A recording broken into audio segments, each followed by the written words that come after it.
কুৱেশ্যনটো আছে যদি a by b equal to 8/6 তেন্তে 6a plus 2b by 4a minus 2b ৰ মান হৈছে তো আমাৰ কুৱেশ্যনটো আছে 6a minus 2b by 4a minus 2b তো ইয়াত আছে আমাৰ a equal to 8 আৰু b equal to 6 এতেকে 6 into কি হ'ব 6a plus 2b 4a minus 2b equal 6 into 8 plus 2 into 6 by 4 into 8 minus 2 into 6 equal 6 at 48 plus 12 তলত হ'ব 32 minus 12 তো কিমান হ'ব 60 তলত থাকিব 20 3 যা তো কাটাকাটি দিলে থাকবে 3 আমার মানে आंसरটো কি হ'ব B নেক্সট কোৱেশ্চন 1.5 কেজিৰ কিমান শতাংশ পৰিমাণ 7.5 গ্ৰামৰ সমান হ'ব তো মানে ক্লিক কৰিব লাগিব আমাৰ 7.5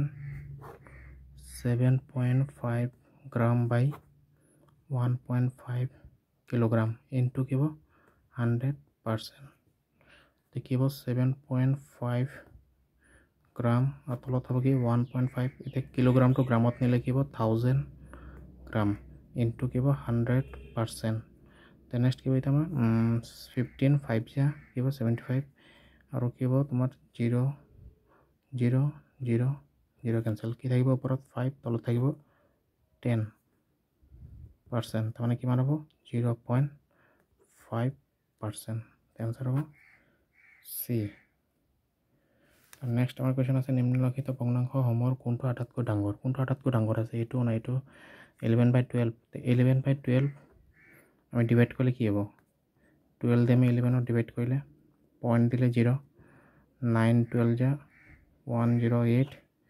2 থাকিব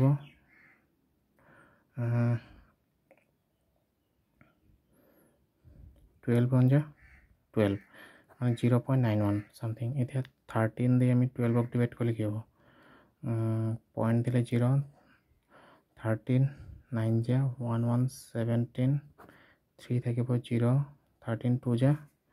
26 তো মানে 0.92 আকৌ যদি 14 দিয়ে আমি 13 ডিভাইড কৰিলে কি হ'ব 0.14 9 যা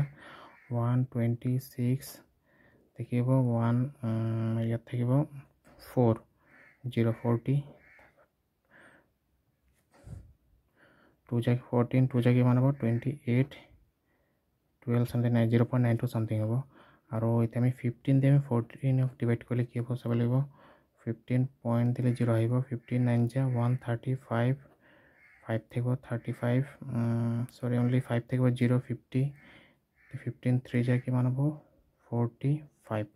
তাৰমানে এইটো আমাৰ কিমান ওলাইছে 0.93 0.92 0.91 0.92 তাৰমানে আটাইতকৈ ডাঙৰ 0.93 তাৰমানে কি হ'ব 14/15 आंसर हो A